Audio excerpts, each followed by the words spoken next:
Hello friends, आपका एक बार फिर से स्वागत है tax and tips YouTube channel पर। आज हम बात करने वाले हैं इनकम टैक्स अथॉरिटी द्वारा 1 अप्रैल 2021 के बाद भेजे गए सेक्शन 148 के नोटिस की क्या ये वैलिड हैं या नहीं है। तो इसके लिए हमें डीप में समझना पड़ेगा कि एक्चुअल में ये सिचुएशन एराइज क्यों हुई। ये सिचुएशन इसलिए एराइज हुई क्योंकि कोविड का पीरियड, हम सबको पता है कोविड का पीरियड हमारा चला। कोविड के पीरियड में डिपार्टमेंट ने बहुत सारी डेट एक्सटेंड कर दी थी। उन डेट को एक्सटेंड करते करते करते करते डिपार्टमेंट ये भूल गया कि 1 अप्रैल 2021 से फाइनेंस एक्ट 2021 एप्लीकेबल हो चुका है। जब फाइनेंस एक्ट 2021 वो 1 अप्रैल 2021 से एप्लीकेबल हो गया, तो उसके अंदर जो भी डिपार्टमेंट ने नए प्रोविजन लेके आए, तो उन्होंने पुराने प्रोविजंस को रिप्लेस कर दिया था। तो इसलिए ये सिचुएशन अराइज हुई है। तो इसीलिए बहुत सारे, जब डिपार्टमेंट ने नोटिस इशू करे, तो बहुत सारे रिट पिटीशन सेवरल कोर्ट्स में फाइल हुई। तो ऐसे ही इलाहाबाद हाई कोर्ट में भी, यूपी के अंदर इलाहाबाद हाई कोर्ट में के अंदर भी रिट पिटीशन गई। रिट पिटीशन पे इलाहाबाद हाई कोर्ट का ऑर्डर अभी 30 सितंबर 2021 को आया है। रिट पिटीशन नंबर 524 है 2021 की। तो इसके अंदर इसको हम डीप में ये एनालिसिस करने वाले हैं कि कोर्ट ने क्या बोला है। तो आइए चलते हैं, एक बार देखते हैं कि इस रिट पिटीशन में है क्या। देखिए, ये सब इसके अंदर लिखा है कि कौन कौन अपीयर हुआ। आप ये देखेंगे बहुत सारी रिट पिटीशन थी, बहुत सारी रिट पिटीशन। अभी देखिए 1 2 3 4 5 6 7 इलाहाबाद हाई कोर्ट ने सबको एक साथ हियर किया है। 9 10 32 34, नेक्स्ट पेज पे चलते हैं 62। उसके बाद ये टोटल 74 रिट पिटीशन, 74 एसएससी थे या रिट पिटीशन हम कहें, इन सबको एक साथ हियर किया गया है। उसके बाद उसके बाद इलाहाबाद हाई कोर्ट ने, ऑनरेबल हाई कोर्ट ने अपना एक ऑर्डर पास किया है। बहुत ही स्पीकिंग ऑर्डर है, बहुत ही अच्छा ऑर्डर है। एक बार इसको पूरा डिटेल में चलते हैं कि क्या है इसके अंदर। बेसिकली चैलेंज क्या किया गया, देखिए इसका पैरा 5 में दिया गया, as to exact challenge raised it may be noted the petition have challenge the validity of reassessment notice issued to them under section 148 of the act. तो हमने जैसे बताया कि 148 के सेक्शन का जो नोटिस इशू किया गया है उसको चैलेंज किया गया है। Another challenge has been raised to the validity of explanation appended to clause A capital A small A of CBDT notification number 20 of 2021 dated 31/3/2021 an explanation to close capital A small b of CBDT notification number 30 और 2021 dated 27/4/2021। ये दो basic चीजें थी, दो basic notification थे हम कहें तो, जिनको चैलेंज किया गया कि ये वैलिड ही नहीं है। डिपार्टमेंट ने जो इशू किए, those notification have been issued under the power vested under section 3(1) of the act 38 of the 2020। Name क्या था? टैक्सेशन और the law relaxation of certain provision act 2020, जिसको हम आगे चल के इनेबलिंग एक्ट बोलेंगे। तो ये जो बेसिकली ये जो रिलैक्सेशन, एक relaxation of certain provision act 2020 ये लेके आए थे, बेसिकली कोरोना पीरियड के चक्कर में ये सब हुआ। कोरोना के टाइम में अपनी मतलब एसएससी को कुछ रिलीफ देने के लिए डिपार्टमेंट में, क्योंकि डिपार्टमेंट में वर्क नहीं हो पा रहा था, तो डिपार्टमेंट के ऊपर भी प्रेशर था, जो टाइम लिमिट थी वो मीट आउट नहीं हो पा रही थी। तो उस सबको करने के लिए इन्होंने एक ये relaxation of certain provision act 2020 ये लेके आए, और जिसके अंदर डेट को एक्सटेंड किया गया। तो जैसा कि हमें पता है, जो हमारा कोरोना पीरियड चला वो करीब मार्च 2020 से स्टार्ट हो गया था। तो 31 मार्च 2021 तक कोई भी इशू रेज नहीं हुआ। क्यों नहीं हुआ? क्योंकि जो प्रोविजन चेंज किया गया सेक्शन 148 का, या नया सेक्शन इंसर्ट किया गया सेक्शन 148 ए, वो फाइनेंस एक्ट 2020-21 में किया गया। तो डिपार्टमेंट जब फाइनेंस एक्ट 2021 एप्लीकेबल हो गया 1 अप्रैल 2021 से, तो जो ओल्ड प्रोविजन थे, जो ओल्ड हमारा सेक्शन था 148, उसको वो रिप्लेस हो गया नए सेक्शन 148 से, और एक नया सेक्शन और आ गया सेक्शन 148 ए। तो अब उसके अंदर ये कंफ्यूजन क्रिएट हुआ कि क्या जो डिपार्टमेंट ने जो नोटिस इशू करे आफ्टर 31 मार्च 2020-21, मतलब 1 अप्रैल 2021 से जो नोटिस गए ओल्ड सेक्शन में गए 148 में, क्या वो जा सकते थे जब फाइनेंस एक्ट 2020-21 एप्लीकेबल हो चुका है 1 अप्रैल 2021 से, तो क्या वो नोटिस वैलिड हैं? तो ये क्वेश्चन, मेन क्वेश्चन था कि क्या ऐसा हो सकता है कि वो नोटिस वैलिड रहे। इस सबको इन सबको चैलेंज करने के लिए हमें जो सीबीडीटी ने 2 नोटिफिकेशन इशू किए, नोटिफिकेशन नंबर 20 और explanation clause A capital A small B of CBDT notification number 38, ये वाला 20 और 38, ये 2 नोटिफिकेशन जो थे ये मेन है, इनको चैलेंज किया गया कि ये नोटिफिकेशन ही गलत है, डिपार्टमेंट के पास पावर ही नहीं है कि नोटिफिकेशन को इशू कर पाए नया फाइनेंस एक्ट 2021 एप्लीकेबल होने के बाद। तो ये आगे इसको पूरा डिटेल में दिया गया है। हम जो मेन चीजें उसके ऊपर चलेंगे इसके अंदर। देखिए इसके अंदर बहुत सारे सुप्रीम कोर्ट के केस लो को रेफर किया गया है। GN drive soft India limited versus income tax officer 2003, 259 ITR 19 supreme court, ये इसको रेफर किया गया। इसमें क्या था, we see no justifiable reason to interfere with the order under challenge, however we clarify that when a notice under section 148 of the income tax act issued, the proper course of action for the noticee is to file return, and if he so desires to seek reason for issuing notices, the assessing officer is bound to furnish reason within a reasonable time. On receipt of the reason, the notice is entitled to file objection to assurance of notice, and the assessing officer is bound to dispose of the same by passing a speaking order. In the instant case, as the reason have been disclosed in these proceedings, the assessing officer has to dispose of the objections if filed by passing a speaking order before proceedings with the assessment in respect of the aforesaid 5 assessment. तो ये old order था, वो refer भी इसके अंदर किया गया है। हम आगे मेनली उस पर चल रहे हैं। हमने जैसे भी आपको बताया कि मार्च 2020 में ये कोरोना का पेंडेमिक स्टार्ट हुआ था, और ये घर घर एक घर को सब घरों में ये पहुंचा, सब लोग इफेक्टेड इससे हुए।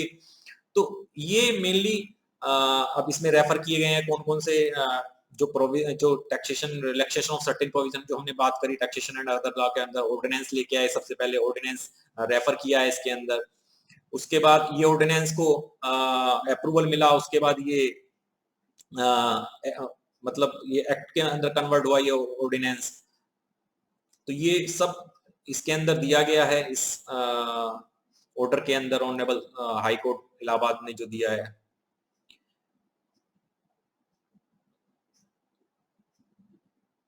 ये जो इनेबलिंग एक्ट जिसको हमने बात करी, relaxation and amendment of certain provision act 2020 की, इसको प्रेसिडेंट ने 29/9/2020 को अपनी एसेंट दी थी, और उसके बाद ये ऑफिशियल गजट में पब्लिश हुआ, और ये रेट्रोस्पेक्टिव इफेक्ट से ये इफेक्टिव हो गया 31/3/2020 से। तो इसको इनेबलिंग एक्ट हम लोग बोल रहे हैं, कोर्ट ने बोला इनेबलिंग एक्ट। तो ये बाद में उसका ये एक्ट का रूप इसने ले लिया, ये सब इसमें बताया गया है, ये इसको यहाँ पे रिप्रोड्यूस किया गया है। हम इसमें नहीं जा रहे हैं, जो हम मेन चीज है उसके अंदर आप वो डिस्कशन करेंगे पार्ट को।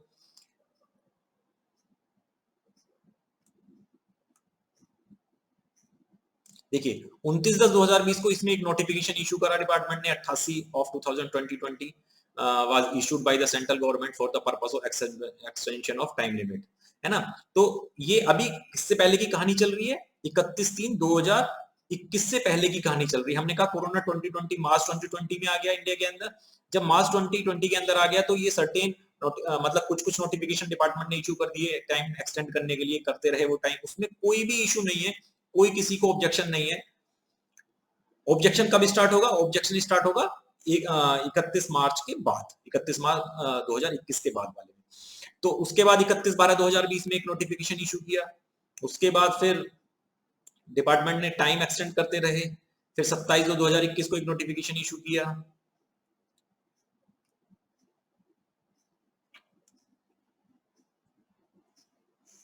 अच्छा फिर देखिए, अब फाइनेंस एक्ट 2020-21 आ गया, तो 1432 नंबर नोटिफिकेशन इशू किया 31/3/2021 को, came to be issued under section 3(1) of the enabling act. जो हम रिलैक्सेशन वाले जो एक्ट की हम बात कर रहे हैं उसको हमने इनेबलिंग एक्ट बोला है, उसके 3 सबसेक्शन 1 सेक्शन के अंदर, सेक्शन 3 सबसेक्शन 1 के अंदर ये जो नोटिफिकेशन है ये इशू किया गया। और उसके अंदर क्या किया, containing specific stipulations both with respect to assurance of notice under section 148 of the act and also with respect to completion of reassessment proceedings. तो इसमें क्या है देखिए, हम एक बार इसको रीड करते हैं। इन्होंने क्या किया, इसमें लिखा है the 31st day of March 2021 shall be the end date of the period during which the time limit specified in or prescribed or notified in the income tax falls for the completion of such action, and the 30th date of April 2021 shall be the end date to which the time limit for completion of such action shall stand extended। तो यहाँ पे भी date extend इन्होंने करी है। उसके बाद last notification जो आया इनका 1703/27/2021 को आया, फिर सेक्शन 31 के उसमें अंडर में आया, फिर इन्होंने फिर फर्दर डेट एक्सटेंड कर दी। उसके बाद अब ये आता है, in the meanwhile the finance act 2021 been act number 13 of 2021 came into force. 1/4/2021 से फाइनेंस एक्ट 2021 ही एप्लीकेबल हो गया। फाइनेंस एक्ट 2021 को देखो रिप्रोड्यूस इन्होंने किया है। उसके अंदर जो अब substitution of new section of section 147, word देखिएगा क्या वर्ड यूज किया है, substitution of new section of section 147, पूरा ओल्ड 147 को सब्स्टिट्यूट कर दिया गया। क्या अब 147 में थोड़ा सा चेंज कर दिया गया, क्या किया गया, for section 147 of the income tax act the following section shall be substituted, namely क्या किया, income escaping assessment. If any income chargeable to tax in the case of an assessee has escaped assessment for any assessment year, the assessing officer may, subject to the provision of section 148 to 153, assess or reassess such income or recalculate the loss or the depreciation allowance or any other allowance or deduction for such assessment year hereafter in this section and in section 148 to 153 referred to as the relevant assessment। Explanation क्या दी गई, for the purpose of assessment or reassessment or recompletion under this act, this section, the assessing officer may assess or reassess the income in respect of any issue which has escaped assessment, and such issue comes to his notice subsequently in the course of proceeding under this section, irrespective of the fact that the provision of section 148 have not been complied with।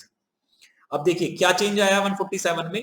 147 में पहले क्या होता था, escape उसकी बात करते थे reason to believe की, अब ये रीजन टू बिलीव खत्म करके ये वाला सेक्शन इन्होंने मतलब ये लैंग्वेज इसमें चेंज कर दी 147 में, सब्स्टिट्यूट किया गया है।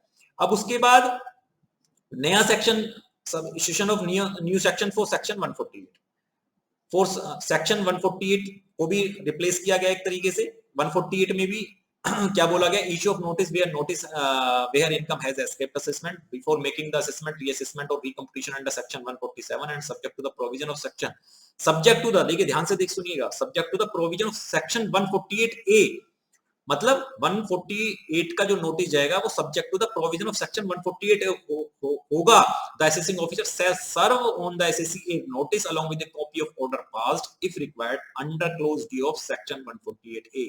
मतलब क्या है, 148 का कोई भी नोटिस जाने से पहले 148 के अंदर एसएससी को एक नोटिस दिया जाएगा, उसको एक ऑर्डर की कॉपी दी जाएगी और requiring him to furnish within such period as may be specified in such notice a return of his income or the income of any person in respect of which he is assessable under this act during the previous year corresponding to the relevant assessment year। तो ये बिल्कुल replace कर दिया गया section को 148 को। उसके बाद डिटेल में वो बोला गया, एक्सप्लेनेशन इसकी दी गई है। उसके बाद इंसर्टेशन ऑफ न्यू सेक्शन 148 किया गया। क्या है 148A सेक्शन को बड़े ध्यान से हमें समझने की जरूरत है। After section 148 of the income tax act the following section shall be inserted. क्या है 148A, conducted inquiry provided opportunity before issue of notice under section 148। तो फाइनेंस एक्ट 2020-21 से 1 अप्रैल 2021 से ये मैंडेटरी कर दिया गया कि कोई भी 148 का नोटिस भेजने से पहले डिपार्टमेंट 148A के अंदर इंक्वायरी करेगा, प्रॉपर अपॉर्चुनिटी प्रोवाइड करेगा। तो इसमें कंडक्ट एन इंक्वायरी, ठीक है, उसके बाद अपॉर्चुनिटी ऑफ हर्ड प्रोवाइड की जाएगी। उसके बाद कंसीडर, एसएससी का रिप्लाई कंसीडर होगा।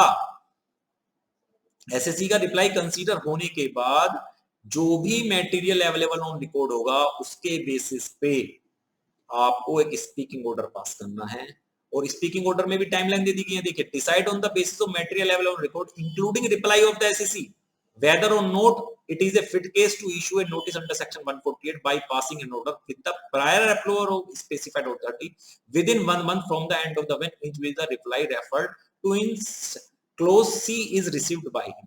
1 महीने के अंदर 1 month from the end of the month, मतलब आज यदि 10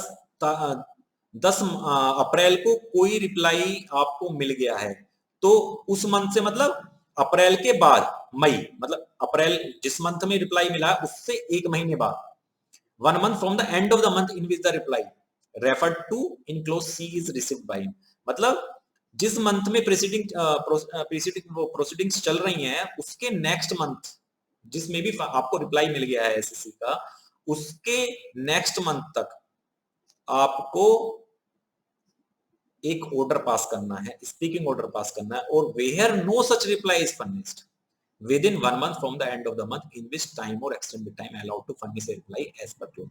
यदि एसएससी रिप्लाई नहीं करता है तो फिर क्या है, जो आपने फाइनल उसको अपॉर्चुनिटी दी है जिस मंथ में भी, उस मंथ से नेक्स्ट मंथ में आपको ऑर्डर पास करना है।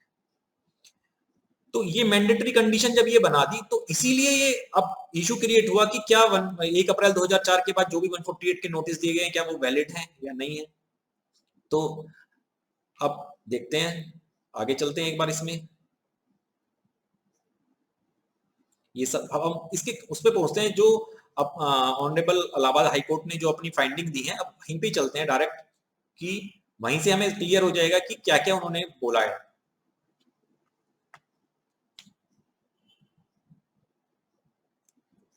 देखिए 63 पैरा में दिया गया, having heard learn council for the parties and having pursued the record we found that the thrust of the submission advanced by the learned counsel for the petitioner are। तो जो petitioner थे उनका क्या कहना था वो यहाँ पे दिया गया है पैरा 63 में। by substituting the provision of that by means of the finance act 2020-21 with effect from 1/4/2021 the old provision were omitted from the statutory book and replaced by the fresh provision with effect from 1/4/2021। ये दोस्तों हमने पहले भी आपको बताया कि जैसे ही finance act 2021 applicable हो गया 1/4/2021 से, तो ओल्ड प्रोविजन जो है वो रिप्लेस हो गए न्यू प्रोविजन से। तो यही इसके अंदर बोला गया है, reply on the principle substitution omits and thus obliterates the pre existing provisions. ठीक है, सेकंड पॉइंट में है the act is a dynamic enactment that sustains through enactment of the finance act every year. Finance Act every year.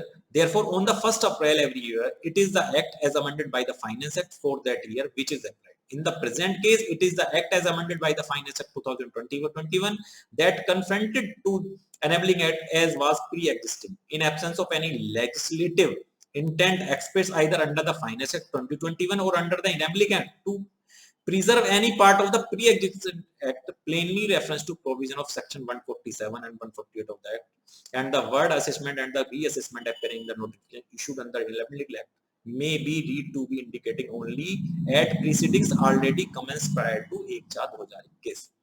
बिल्कुल clear है, इसमें भी कोई issue नहीं है। उसके बाद the enabling act read with notification does not validate the initiation of any proceeding that may otherwise the incompetent under the law। That law only affects the time limitation to conduct or conclude any proceeding that may have been or may be validly instituted under the act whether prior to or after its amendment by Finance Act 2020-21। तो ये भी ठीक है।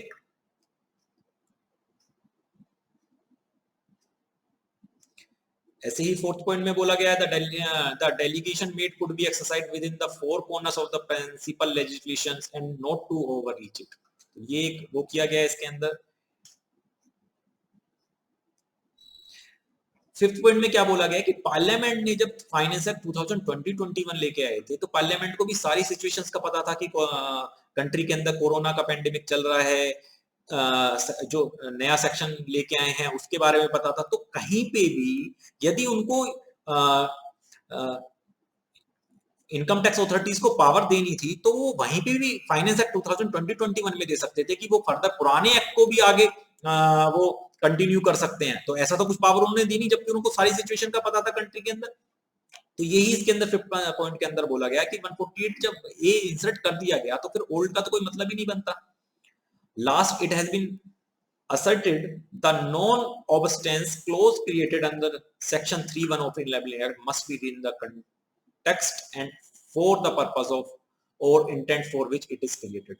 तो दोस्तों 3(1) जो क्यों insert किया गया था, 3(1) तो एसएससीज को रिलीफ देने के लिए इंसर्ट किया गया था, ताकि कोरोना के अंदर जो टाइमलाइन मीट नहीं कर पा रहे थे इसलिए किया गया था। तो उसका पर्पस तो कुछ और था, लेकिन डिपार्टमेंट ने कुछ और पर्पस उसका बना दिया था।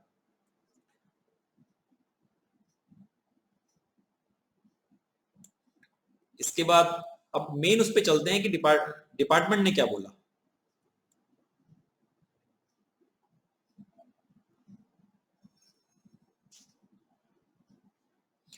It is equally true that the Enabling Act that was pre-existing, Enabling Act तो पहले से ही exist था, has been enforced prior to the enforcement of Finance Act 2021.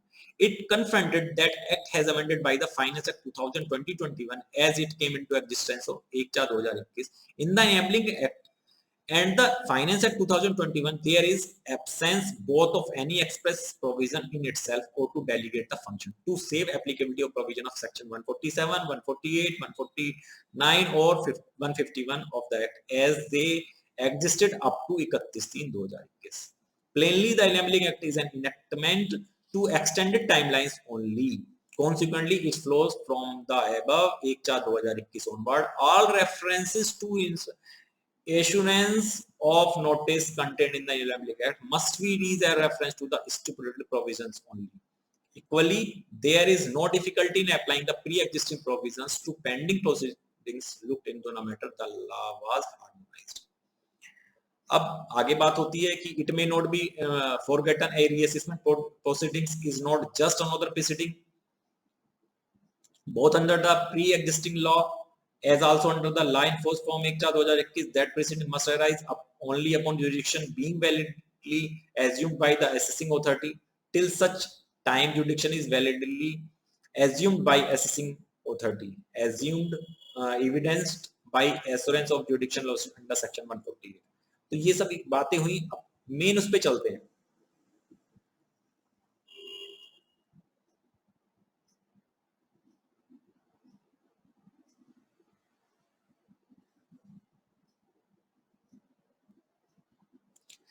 अब क्या है, the submission of the learned additional solicitor general of India that the provision of section 3(1) of Enabling Act gave an overriding effect to the act and therefore saved the provision as existed under the unamended law also cannot be accepted.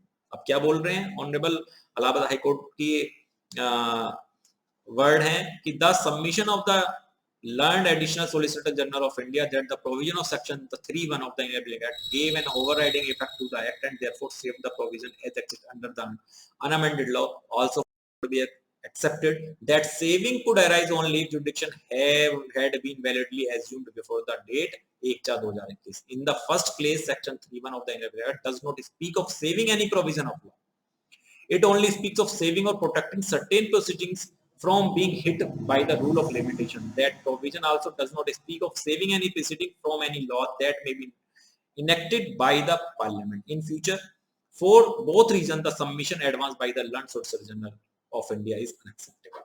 तो जो additional solicitor general of India का जो ground वो था, plea थी, उसको इन्होंने reject कर दिया इलाहाबाद हाई कोर्ट ने।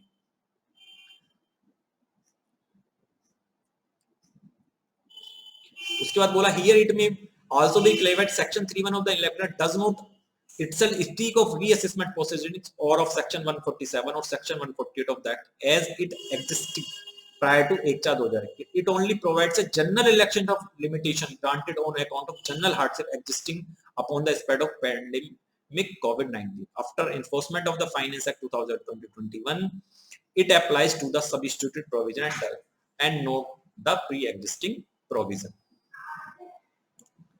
उसके बाद ये बताया गया कि reference to the assessment proceeding with respect to pre existing and now substituted provision of section 147 and 148 of the act has been introduced only by the latter notification issued under the act. Therefore, the validity of those provision is also required to be examined.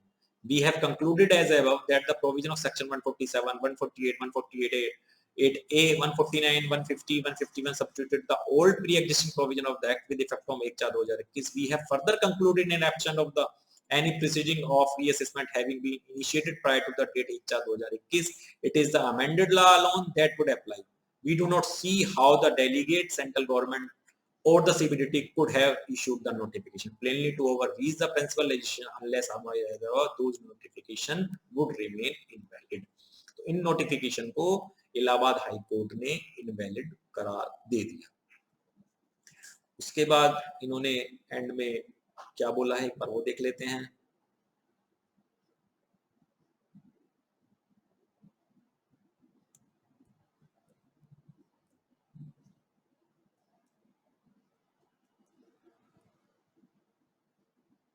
सबसे last में जाके 80 number para में in view of the all the writ petition must succeed and are allowed it is declared that the ordinance the enabling and the section 2288 of the Finance Act 2020-21 as enforced with effect from 1/4/2021 are not conflicted. No, insofar as the explanation appended to clause A small a, capital A small b, and the impugnated notification dated 31/3/2021 and 27/4/2021 respectively are concerned, we declare that the said explanation must be read as applicable to reassessment proceedings as may have been in existence of 31/3/2021, that is before the substitution of section 147, 148, 148A, 149, 151, 151A of the Act. Consequently, the reassessment notices in all the writ petition are quest. It is left open to the respective assessing authorities to initiate reassessment proceedings in accordance with the provision of the Act as amended by the Finance Act 2020-21 after making our complaints as required by the law. तो जो भी notice थे वो क्वेश कर दिए गए Allahabad high court के द्वारा। तो अब दोस्तों इससे क्या क्या रिजल्ट निकला? जो असेसमेंट ईयर 13, 14, 14, 15 के जो इन्होंने टाइम लिमिट एक्सटेंड करके जो नोटिस इशू कर दिए थे तो वो तो अब खत्म ही हो गए हैं। तो उसके बाद के जो नोटिस इन्होंने इशू किए हैं फिलहाल 148 के वो क्वेश कर दिए गए हैं ऑनरेबल इलाहाबाद हाई कोर्ट के द्वारा। अब उनको ये बोल दिया गया है कि आपको ये ओपन लेफ्ट ओपन मतलब उनको ओपन रखा गया है कि आप यदि उनको आपको फर्दर कोई भी कार्रवाई करनी है तो पहले 148A का नोटिस इनको दीजिएगा यदि आपके पास टाइम लिमिट के अंदर आते हैं, और उसके बाद फ्रेश इंक्वायरी आप 148A के अंदर फ्रेश इंक्वायरी करके यदि आप पहले स्पीकिंग ऑर्डर पास करेंगे, पूरा प्रोसीजर फॉलो करेंगे जो फाइनेंस एक्ट 2020-21 के अंदर दिया गया है, उसके बाद ही आप किसी को नोटिस दे पाएंगे 148A का। तो दोस्तों बहुत ही अच्छा डिसीजन ये ऑनरेबल हाई कोर्ट ने दिया है। आशा करता हूं कि आपको हमारी ये जो हमने आपके साथ नॉलेज शेयरिंग की है वो आपको अच्छा लगा होगा। हमारे चैनल को सब्सक्राइब करना ना भूलें। Thank you very much.